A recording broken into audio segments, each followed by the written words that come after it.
Well, good morning, everyone. I hope everyone's doing well. I'm just going to set up my screen here so that everybody can see it. And I'm going to start my slideshow here.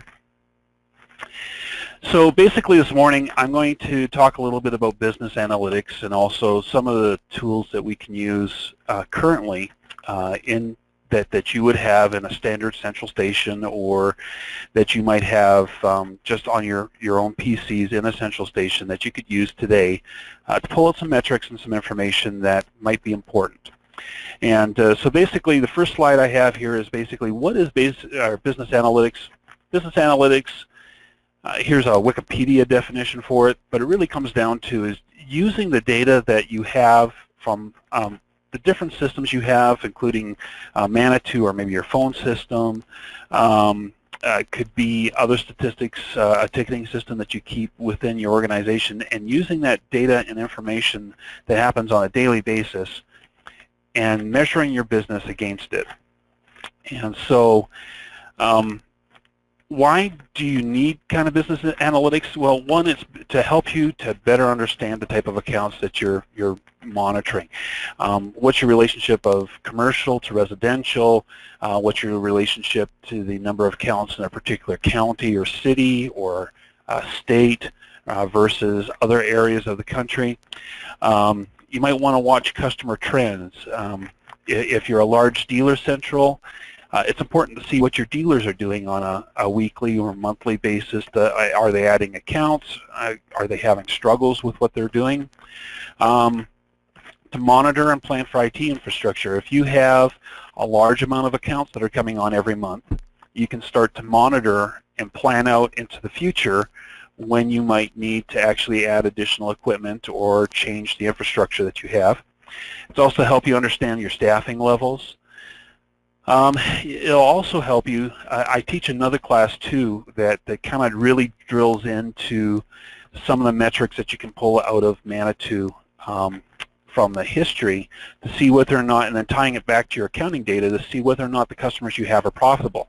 If you've got certain customers that are sending in thousands of signals per month and you've got other customers that don't, but the ones that are sending thousands of signals a month are actually not paying the rate that matches that, it ends up that they're costing you money rather than basically that you're making money. So there are some ways that you can actually get into the systems and do some analysis to find out whether or not customers are profitable.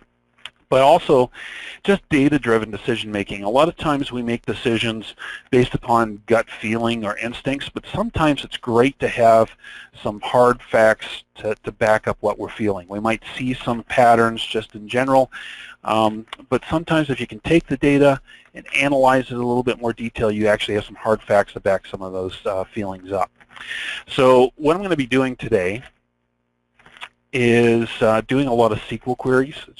They're going to be, the ones I'm going to present today are very basic SQL queries, and for the guys that are, and the gals that are scared of your skin to write queries, these ones are pretty easy, and I'll explain why they work, how they work.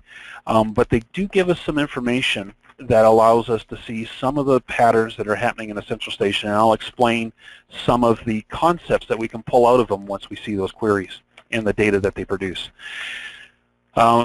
I'm also going to show you how you can tie these queries into Excel so that once you have, even if you're scared to write the query, you can have somebody else write the query, and then you can pop it into Excel, and you can continue to refresh that data on a regular basis so that you can start to see patterns and statistics that way.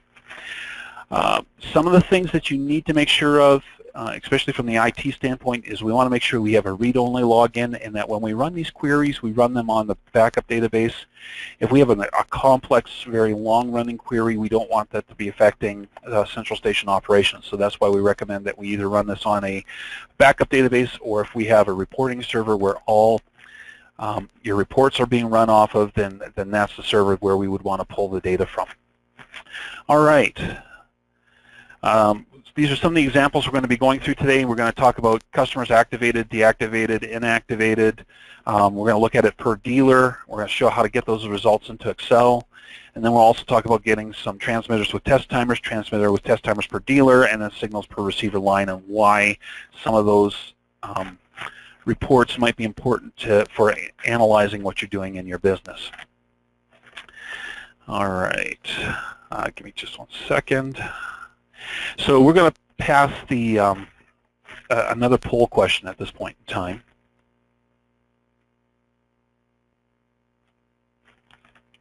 All right, so our next poll question is going to be, how would you rate the difficulty of the material being covered so far? So 1 being not difficult at all, and 5 being way above my head. The majority of you are answering pretty quickly. We'll go ahead and keep this open for just a few more seconds and then close it. And this is helpful for us to know about, and then also Matt for the next material he's going to be covering, kind of knowing where everyone is at. If you want to answer that question about 2 more seconds, I'll go ahead and close it and reveal the results. All right. So it looks like we have about 44% saying that it's not difficult at all, and then the rest are either fairly average here. So that's good. So there you go, Matt. Thank you so much. All right. All right. So carrying on then,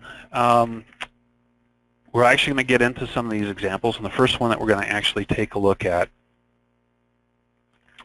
is customers activated, deactivated, and inactivated. And what this will help us to see is whether or not our company is growing or shrinking based upon customer base. It gives us some capacity planning for staff and equipment, as well as it allows us to see some future trends that may be going on within our customer base.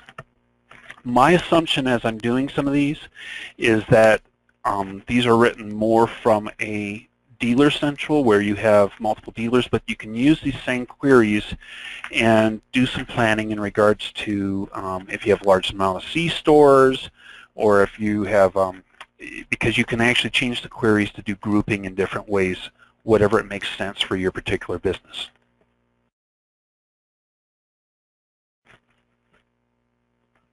All right, so first query that I have here is basically just to see how many customers have been activated, deactivated, or inactivated this month. And so this is a very basic query. I'm actually going to pop out of the presentation here and actually just show you in SQL. So what I've done is I've started up a program called SQL Server Management Studio, and I have fired off a new query. And so generally SQL Server Management Studio would be sitting on your servers. That's why later on I'll actually go into Excel and kind of explain how to do it there. But this is one of the most basic queries. And so we're just going to do a select, and we're going to do a count on the number of accounts. And we're going to pull this information from the C log, which is our history table. And so right now I can tell that I had 1 of EV type 21, 3 of EV type 22, and 6 of EV type 39. And then I got to go back up here, and it tells me that that's active, deactive, and inactive. That's a great query, but it's still not really clear because to the average user, they're not going to know what the EV type is. So what we want to do is we want to break this down and put some labels on it so it's easier for customers to understand. So just to break down this query a little bit more, we can see I'm coming from our C log table. I'm just verifying that the date within this table, we do our tables monthly, is between this, or it's between the beginning of October and the beginning of November. And then I'm actually pulling out the EV types and then grouping by those EV types to get the count. So these queries are actually in the handout so that you can actually take them and use them later on. You don't have to actually develop the queries yourself, but since you have these, you can then go in and you can modify them. All right, so the next query that we have, I'll pull up my slide again, is customers activated, inactivated with labels, because labels are going to actually allow us to have a better understanding of what's going on. So I'm going to actually show you just from here again. Here's the query. Same sort of thing again, select. We're still doing our count, and we're calling it number of accounts. But this time when I go through, if it's a 21, I'm going to make that an active.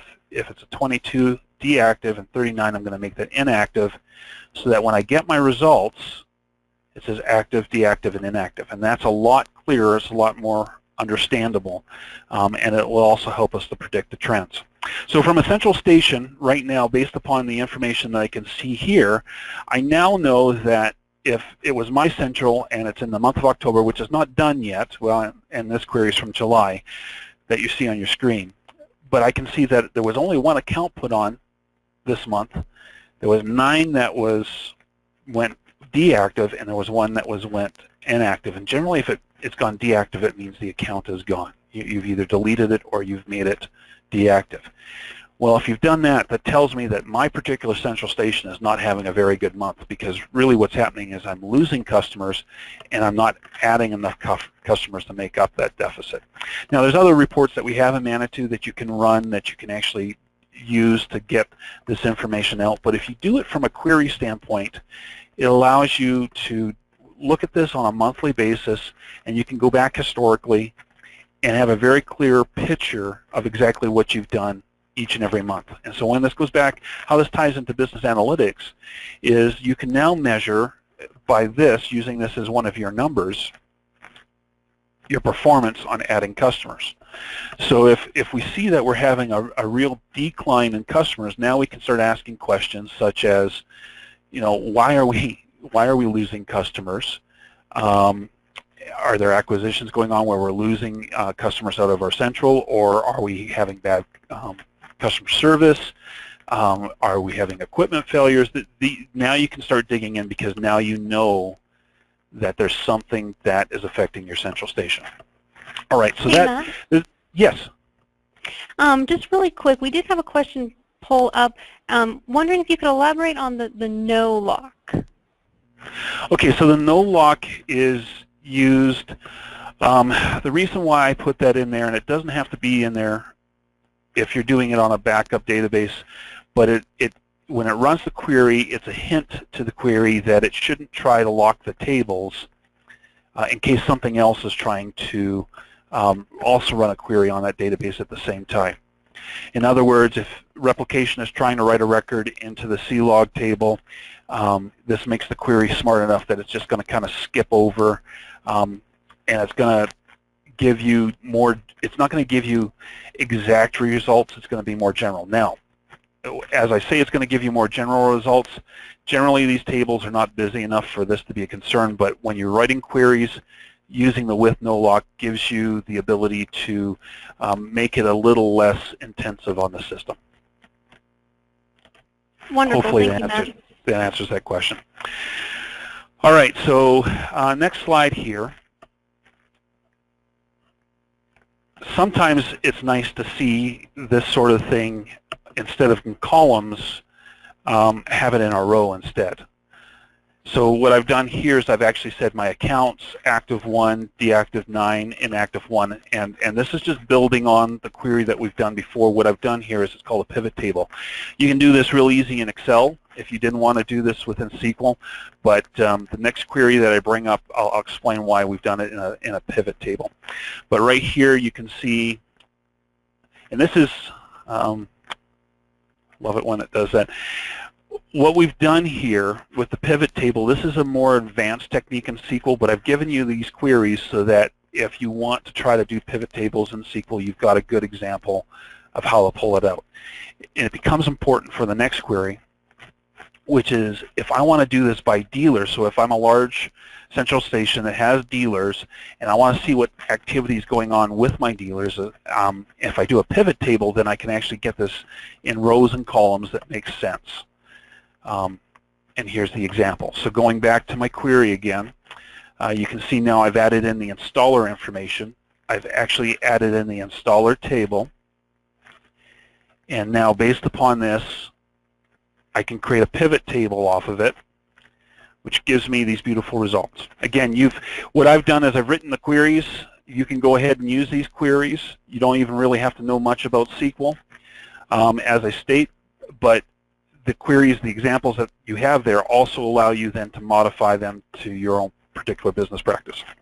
And so based upon this, I now have returned data in such a way that I can very clearly see which dealers are active in adding accounts, but also which dealers are pulling accounts off. Now this would be a very small section I have a very small database, so you don't see a whole lot of activity with my example dealers, but in a large central station, you may have hundreds of accounts that that are added or deactivated in a month, and you can see based upon those dealers what kind of activity they're doing.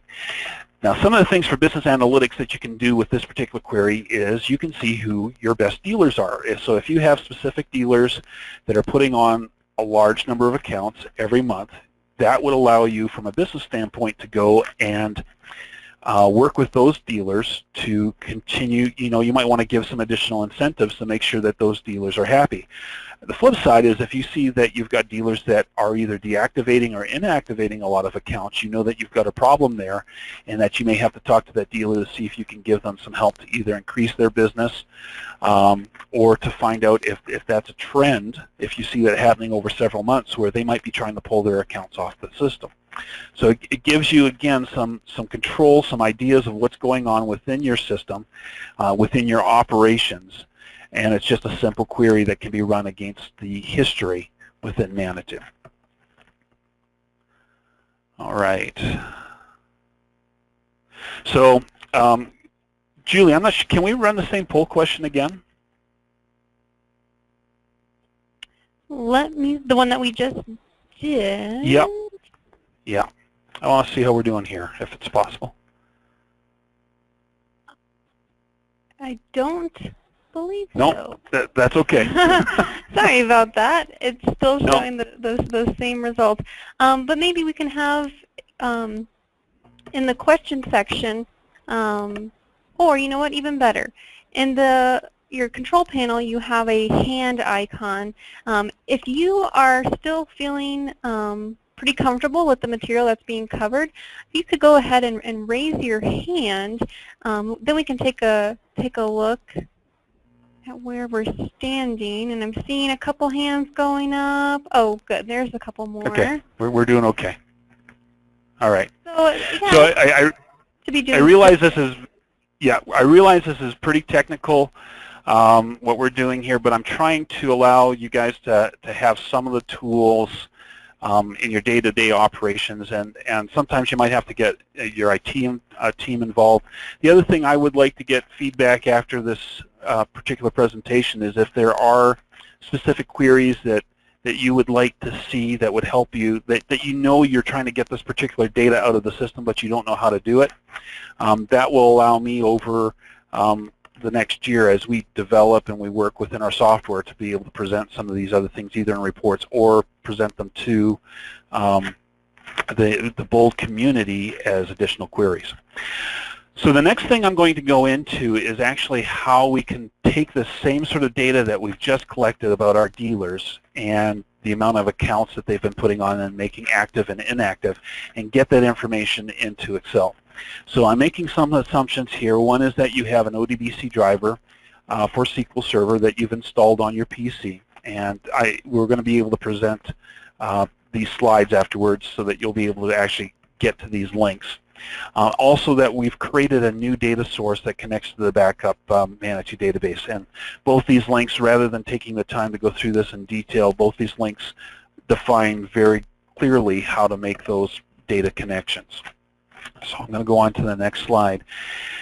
So what we're going to do from an Excel standpoint, and I'll actually walk through this on Excel afterwards just to do it a second time, but we're actually, once you're in Excel, you can go to the Data tab, and then you can go to From Other Sources and choose the From Microsoft Query option.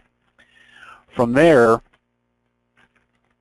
you can then actually choose your data source that you want to use. In my case, it's going to be the SUP 01 2012, which is my test database that I'm using. We're going to put in our login and password, and remember, we should be creating a read-only user to connect to the SQL database for when we're doing these reports. And at this point, I would just click Cancel because I'm not going to choose, but you could choose the tables that you wanted to use. I rather just use the query that I already have. So I'm going to click Cancel, and I'm going to click Close here on this next form. And I'm going to come up with Microsoft's Query Engine, which will allow me to click on the SQL button, and then I can actually cut and paste my query right in. So that's what I've done here. I've taken that dealer query that we've seen previously, and I've put it into my Excel. And then it's going to give me my results. and then I can actually take those results and insert them into SQL. So again, I'm going to pop out of my presentation and show you how to do that. So here I have Excel. I'm going to create a new tab. I'm going to go to Data, and then from Other Sources, from Microsoft Query,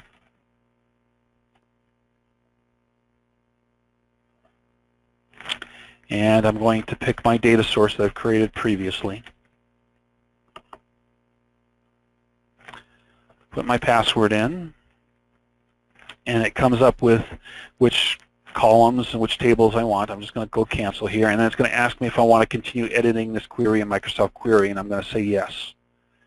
And then I'm also going to go close on the Add Table. So now I just have the Microsoft Query.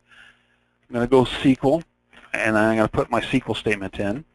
So I just need to grab that. So bear with me for just 1 second. We're going to go back to my system and pull in that dealer query that I did previously in SQL Server Management Studio. And I'm going to now pop that in as the query into Microsoft's query. And here's our results, just like what would happen as if I did it in SQL Server Management Studio. But now I can do a lot more cool things with this. So I'm going to return this back. So it's going to ask me where I want to put it in my spreadsheet. So I want it as a table. And I'm going to put it into an existing spreadsheet. And here's my data that would be coming from my Manitou database. And again, I can see that dealer 1 is put on 3 active. I can see dealer 2 has put, or basically made a couple, or 1 inactive, dealer 3, 2 inactive, and dealer 4 is 1 and 2. Now, one of the things that I might want to know is what is my net gain or loss per dealer? So I can actually go here and go net change. And so I'll put it in as a title. And then I can put a formula into Excel. And this, again, this data has come out of Manitou, and now this is not going in, writing back into Manitou. Outside of Manitou, I can manipulate this data. So I'm going to take columns B, C, and D, and then I'm going to subtract the ones that are deactive and inactive, so I can actually see my net gain. And the neat thing about Excel is that when you've done this on a data table, it'll automatically populate the rest of the rows with the same formula that you have. So that's great that, now I can visually see what's kind of going on with all my dealers. I can also change that so it's a little bit more visual. I can actually go ahead and I can insert a chart at this point in time. So I'm just going to grab my whole data set here and just pick the top recommended chart, pop this in. And so now, real quickly, I can take a look and I can say, wow, dealer 1, they're the ones that are actually doing something with my company, but dealer 2, dealer 3, and dealer 4, I'm losing customers with them. I probably have a problem. Something's going on within my company where I'm losing customers, and even though it's small, you can see where the trends are happening. And so maybe I should be contacting these dealers, working with them, and trying to do some additional customer service there to try to make sure that we try to trend up rather than trend down. Hey, Matt. Yeah. We did have a question as far as what is better to make accounts deactive or active as far as being charged? What would be better? Okay, so active are, basically in this query, active would be the customers that have come on as new. Inactive is basically customers that you're not wanting to get signals in, but you still kept the account information. And deactive basically means that, inactive, you're still getting signals, but you're not doing anything with the signals. And deactive is that you're no longer accepting any signals into the system. So you might mark an account as deactive if they're not paying, or if you're planning on canceling or deleting that customer. Did that answer the question, Julie? I believe so, but if not, you can put another question in there, and then I can have them answer it too. So far, so good. Okay. So once you've got it into Excel, now is where the magic happens, because if you do this, you can actually do this on a per monthly basis, like I've done here. So I've done the September one, and I can see in September I put on a lot of accounts. This is when I imported all the accounts into Manitou on my test system. So you can see each of these dealers are all very high in the actual chart. But in October now I can actually see some of the activity that's going on. But I can actually go back to my Manitou system here, and as a test here we can actually go ahead and add in a new customer.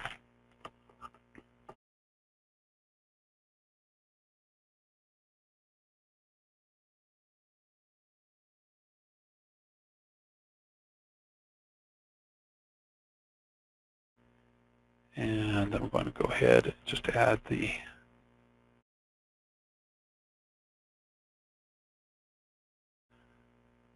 all right, so I've added a new customer into Manitou, or the dealer has done that. And if I go back to my Excel spreadsheet now,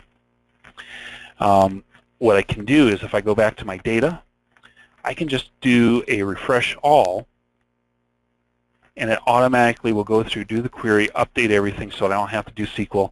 And you can actually put in tabs for each month, change the queries so that they do it on a per monthly basis. But then you can start seeing trends happen.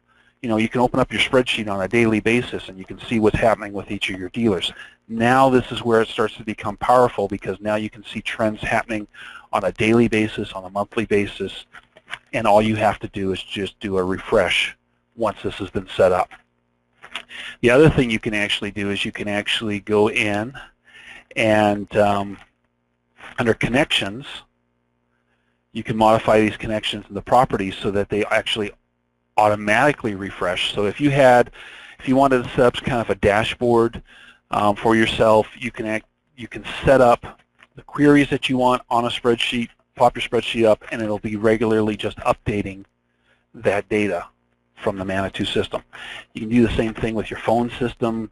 Whatever you have a database that you can have access to, you can pull it into Excel and start seeing some of that data. This becomes really powerful then when you're trying to do analytics, if you're trying to find out what's going on with your operation, because numbers are what count. This is the hard data to see what's going on. And so right away I can see again, dealer 1 is the only one that's got positive activity this month. I know I got a problem with my other 3 dealers.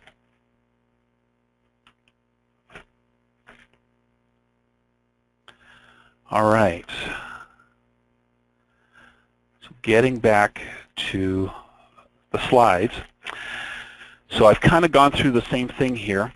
Here's an example again of the chart after we've brought it in. Let me go back one slide here, which is why would we put it into Microsoft Excel? Again, it's the powerful tools that allow you to filter the data while keeping the original data intact.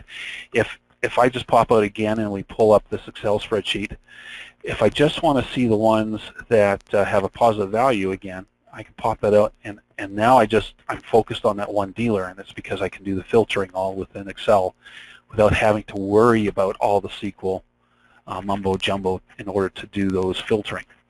You can actually write all your formulas on there for the return data, like what we just did here. Again, gives you the ability to enhance the data rather than trying to do it from a SQL side. Most people are fairly familiar with Excel, so if you can get the data into Excel, now you can manipulate it. You can also use Excel to build the charts. Again, management loves to see pictures. We like to see the data in a way that's visibly understandable. So being able to do those charts in Excel and then be able to print those out is a powerful tool. It also helps us to identify the trends, like we saw in that particular dealer. We saw that we had positive numbers on the one dealer and negative numbers on the other. And then we can also set the connections, as I showed earlier, that it can all be updated automatically. So there's very little work that you have to do to refresh your data once you've got it into Excel. So again, we've already looked at these examples. So I'm going to show you just real quickly a couple more queries that might be important or that you might find useful. And again, these are all within the handout. But first one we're going to take a look at is transmitters with test timers. So why would we want to know about test timers?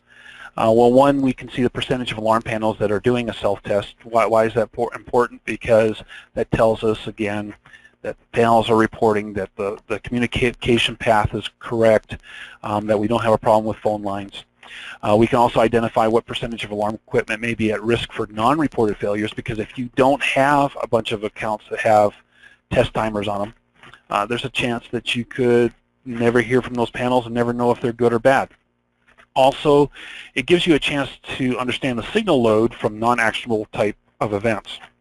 So if you have a bunch of accounts with daily test timers, that's a lot more work on your receivers than if the panels are sending in monthly test timers. You can also break this down to see how many residential have monthlies or how many commercial have monthlies. There's a lot of analytics, again, that you can pull out of it, and based upon your particular central station and your procedures, whether or not your dealers are following what you've asked them to do. So there's a lot of things you can pull out of just even this simple little query. All right, so here's my initial simple query, which is I'm taking the SDX table is what has all the test timer information in it. I'm using the same thing that we did originally, which is to add some labels, because it doesn't make a whole lot of sense if it's an STX test unit of 0 or 1 or 2, people aren't going to understand what that means, but they are going to understand if it's minutes, hours, or days, or no test.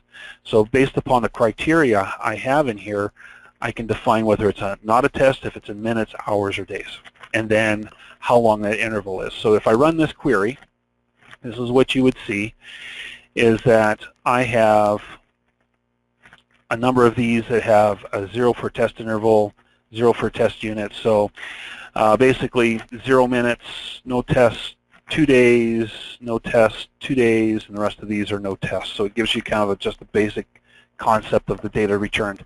Kind of useful. I can see this on a per account basis, but it doesn't really allow me to see the trends over my whole operation. So I need to do some tweaking to this particular query. So I've done that. I've actually, and again, in your handout you've got this, but I've modified it so that I can now take a look at the periods, and I've created a pivot table around this so that it's going to break it into columns and break it out per dealer. So now I can see what's going on per dealer, how many they've got of each type of test, and the results are going to look like this.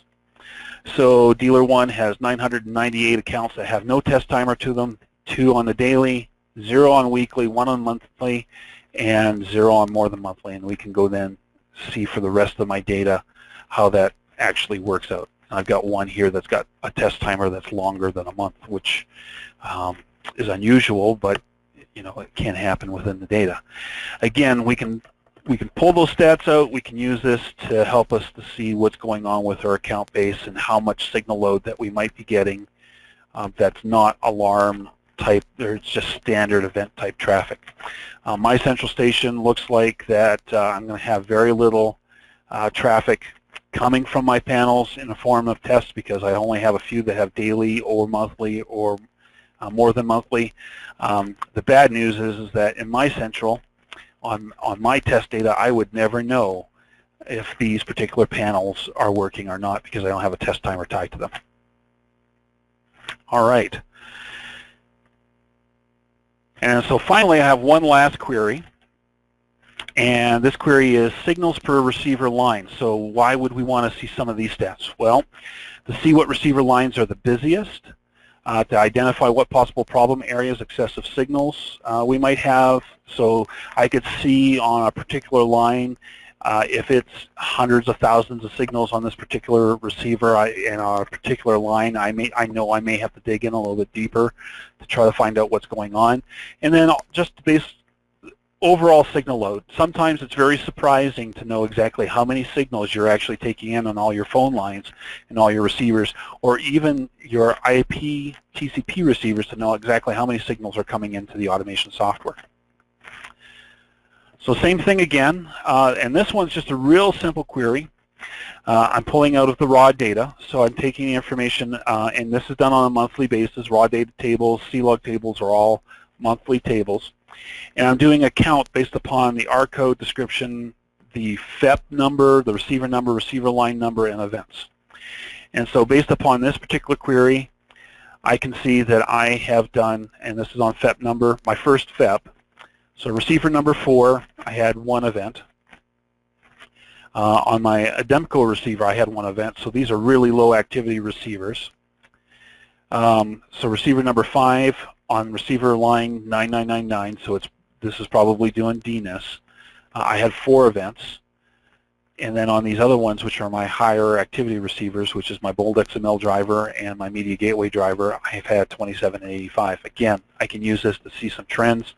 My data is pretty small, but in a central station, it would not be surprising to see 100,000 signals out over the course of a month. You can also use this, again, the same thing, you bring the information into Excel, do this on a monthly basis, and you can start to see the trends on your receivers and where you have overloading or where you might have issues with just having too many signals coming in on a particular receiver bank or line. All right, that's my basic presentation on some simple queries, some business analytics. I actually have some time for some questions. Has anything else come through at this point in time, Julie? We do have one question, but I was wondering, okay, now that we've gone through all of the different types of queries and information and data that we can track, I was wondering if you could do a real quick kind of recap from start to finish kind of the steps taken. So once they pull up your query examples and they know what they want to start tracking, once they figure that out, what will they do next to the very end? Okay, sure. So as I said, what I would generally do is I would log in to, just pull this over here. Generally, this is my SQL Server, and I would actually open SQL Server Management Studio. And I'm going to do this from SQL Server Management Studio first to make sure that we design our query and we can see the data in it. So I've gotten into SQL Server Management Studio. I'm going to open up my databases, and I'm going to do a new query. From the handout, you can take any one of those queries, and I'll take just that last one here, and you can just paste it in. And as it sits just today, you should be able to run that. The only thing that you will have to change is if it's a monthly type table, you'll have to change it to the correct month. Let's go with 09. So this is going to run this now for the September time frame. And so based upon September, I have 3 receivers. I had 3 events on my Ademco, 4 on my Media Gateway, and 5 on my XML driver.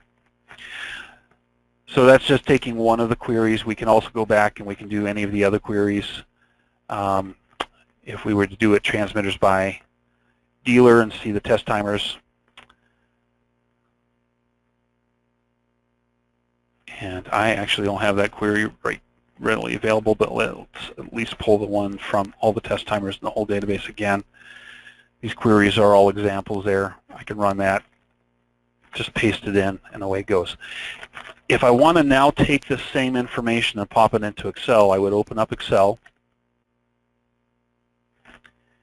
open up a new new worksheet, go to Data, go from Other Sources to my Microsoft query.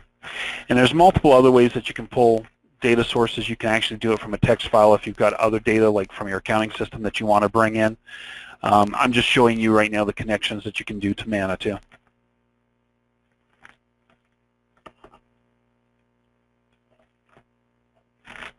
I'm going to go Cancel, continue editing this within Microsoft Query, and we're going to do the SQL,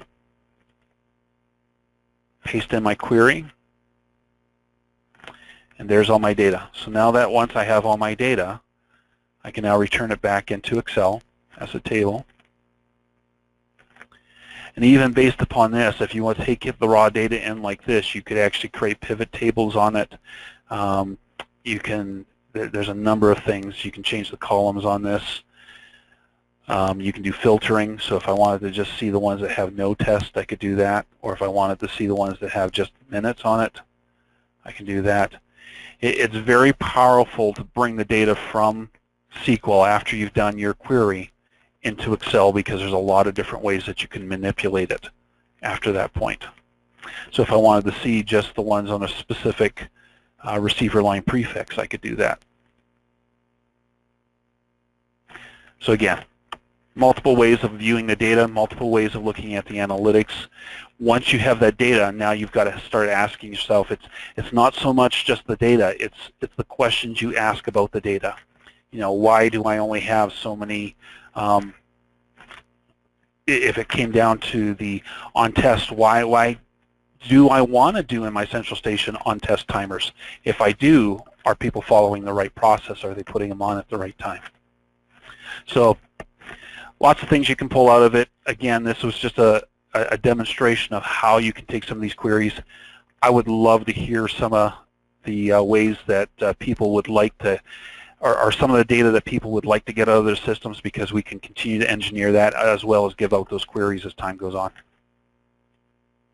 That's great, Matt. Thank you so much. That was very helpful. I do have 2 questions. We have about 14 minutes left. And one of the questions is, how or can you filter out the panel types that do not allow a test timer to be programmed from the query, sorry. Okay. So we have that query based upon, right now we've done the filtering based upon dealers, and we've done it based upon time. We would have to bring in the panel table, and we could actually base it, then upon that panel we could include a where clause, or we could just include the panels in the final results, and then you could do it within Excel. You could actually filter out the query. But if that's important and that query is important, let me know, and I can write that query to include that information and get it out to the rest of the group. All right, thank you. And also, do you have a CLOG view query procedure that will pull together multiple months? There's some views that we've done in the past, and that's part of our MDAC course that we generally give out those views. If writing those queries and actually doing a lot of that work yourself is of interest, I would recommend that you come to our MDAC class. But also we can publish those out, and we can get those views on your system. And those views then would include, they allow you to select a larger time range out of the view rather than just using the one CLOG table. All right, that's great. And I will double check the date of that MDAC course, and I can email that out to all of you with this PowerPoint presentation. Just a little side note there. But the other question is, can you pull from both Snap Reporter into Excel? Both Snap Reporter is a little bit different in that what it's doing is it's actually making a connection to the SQL database and then giving the results back in a format that is already report-driven. You can actually export the data out of the Snap Reporter into a CSV and then take that CSV and pop it into Excel. It also gives you the option to see how the query is generated. So it would be possible to take the query that Snap Reporter's done, but that's not an optimized query either. So my recommendation is not to do it that way, but it is possible to either take the results or to take the query that Snap Reporter's doing and use that as your basis. One of the questions there too, Julie, I see is that missed where the handout is. So within the within your dashboard, there's actually a section within the Go To webinar that will show the handout section, and they'll have within there a downloadable document that says example queries.docs.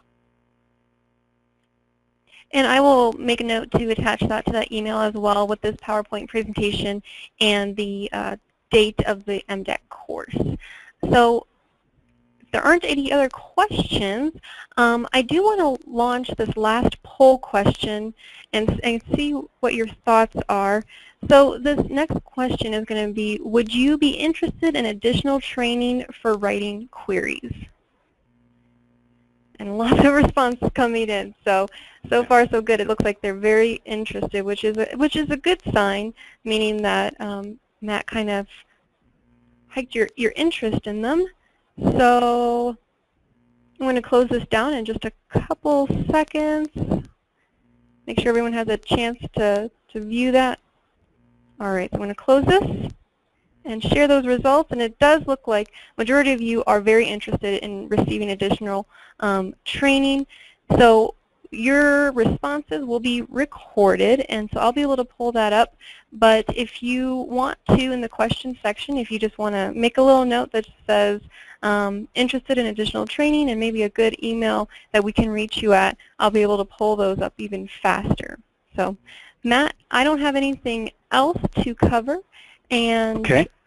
I do have a statement, though, is that if anybody does have additional questions, feel free to email me. I'm very responsive on my email. You know, it does take us some time to put queries together and do some of the research that way that generally would go through our account managers. But if you just have some comments or some ways that you would like to, or some data that you would like to see, as I said, from our development team that would help your central stations do better, to have a better understanding of what's going on with your system, please let me know. I'm always interested in getting some of that feedback. Wonderful. Well, then at this time, we're going to go ahead and end the session. I'm going to keep it open, though, for just a couple minutes, just so that you can add any last-minute questions or make note of any additional training needs. And we will be sending a follow-up email tomorrow with this recording attached, and I should be sending out that email at some point today with the PowerPoint template, the date of the course, and the handout. So thank you, everybody, so much for joining us. We really do appreciate it, and we hope you guys find this very helpful. Thank you.